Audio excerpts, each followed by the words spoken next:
Welcome back. Today we're going to be reading Chapter 10 and Explosion. Day after day the spider waited, head down, for an idea to come to her. Hour by hour she sat motionless, deep in thought. Having promised Wilbur that she would save his life, she was determined to keep her promise. Charlotte was naturally patient. She knew from experience that if she waited long enough, a fly would come to her web, and she felt sure that if she thought long enough about Wilbur's problem, an idea would come to her mind. Finally, one morning towards the middle of July, the idea came. "Why, how perfectly simple," she said to herself. "The way to save Wilbur's life is to play a trick on Zuckerman. If I can fool a book," thought Charlotte, "I can surely fool a man. People are not as smart as books."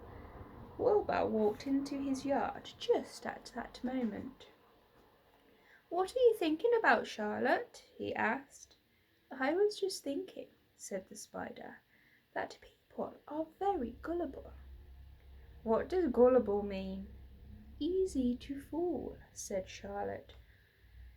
"That's a mercy," replied Wilbur, and he lay down in the shade of his fence and went fast asleep.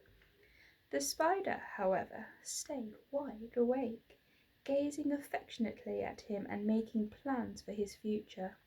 Summer was half gone. She knew she didn't have much time. That morning, just as Wilbur fell asleep, Avery Arabelle wandered into the Zuckerman's front yard, followed by Fern. Avery carried a live frog in his hand. Fern had a crown of daisies in her hair. The children ran for the kitchen. "Just in time for a piece of blueberry pie," said Mrs. Zuckerman. "Look at my frog," said Avery, placing the frog on the drain board and holding out his hand for pie. "Oh, take that thing out of here," said Mrs. Zuckerman.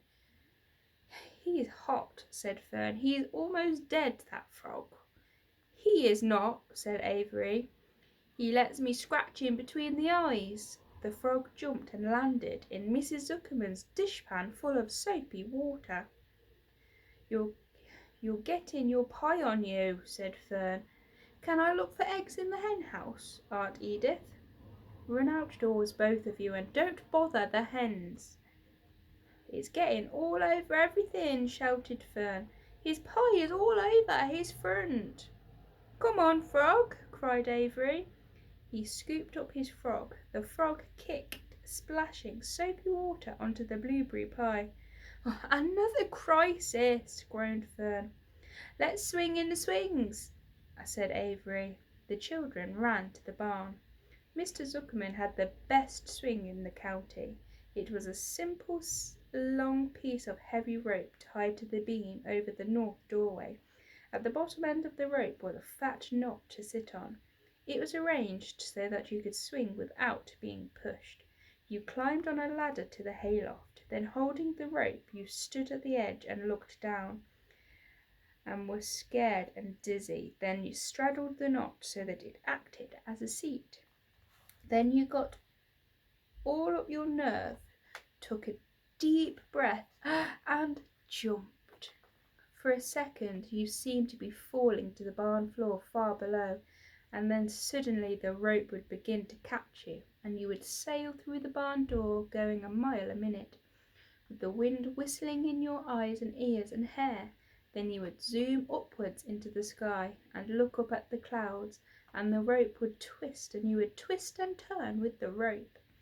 Then you would drop down, down, down, down out of the sky and come sailing back into the barn, almost into the hayloft. Then sail out again, not quite so far this time, then in again, not quite so high, then out again, then in again, then out, then in, and then you jump off and fall down and let somebody else try. Mothers for miles around worried about Zuckerman's swings. They feared some child would fall off, but no child ever did. Children almost always hang on to things tighter than their parents think they will. Avery put the frog in his pocket and climbed to the hayloft. "The last time I swang in this swing I almost crashed into a barn swallow," he yelled. "Oh, take the frog out," ordered Fern. Avery straddled the rope and jumped. He sailed out through the door, the frog and all, and into the sky, frog and all. Then he sailed back into the barn. "Your tongue is purple," screamed Fern. "So is yours," cried Avery, sailing out again with the frog. "I have hay inside my dress. It itches," called Fern. "Scratch it then," yelled Avery as he sailed back. "It's my turn," said Fern. "Jump off." "Fern's got the itch," sang Avery. When he jumped off, he threw the swing up to his sister. She shut her eyes tight and jumped. She felt the dizzy drop, then the supporting lift of the swing.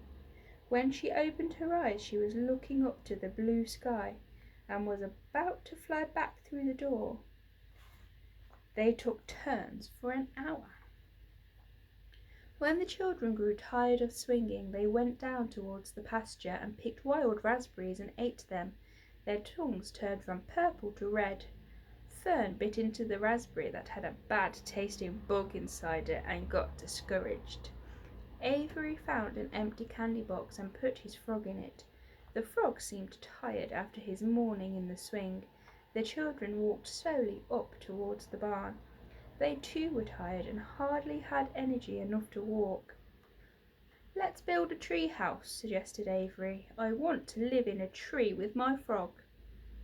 "I'm going to visit Wilbur," Fern announced. They climbed the fence into the lane and walked lazily towards the pig pen. Wilbur heard them coming and got up. Avery noticed the spider web, and coming closer he saw Charlotte. "Hey, look at that big spider," he said. "It's tremendous." "Leave it alone," commanded Fern. "You've got a frog. Isn't that enough?" "That's a fine spider and I'm going to capture it," said Avery. He took the cover off the candy box. Then he picked up a stick. "I'm going to knock that old spider into this box," he said. Wilbur's heart almost stopped when he saw what was going on. This might be the end of Charlotte if the boy succeeded in catching her. "You stop it, Avery," cried Fern. Avery put one leg over the fence of the pig pen.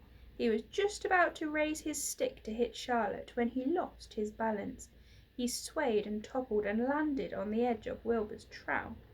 It tipped up and then came down with a slap. The goose egg was right underneath it. There was a dull explosion as the egg broke, and then a horrible smell. Fern screamed. Avery jumped to his feet. The air was filled with terrible gases and smells from the rotten egg. Templeton, who had been resting in his home, scuttled away into the barn. "Oh, good night," screamed Avery. "Oh, good night. What a stink. Let's get out of here." Fern was crying. She held her nose and ran towards the house. Avery ran after her, holding his nose. Charlotte felt greatly relieved to see him go. It had been a narrow escape. Later on that morning the animals came up from the pasture, the sheep, the lambs, the gander, the goose, and the 7 goslings.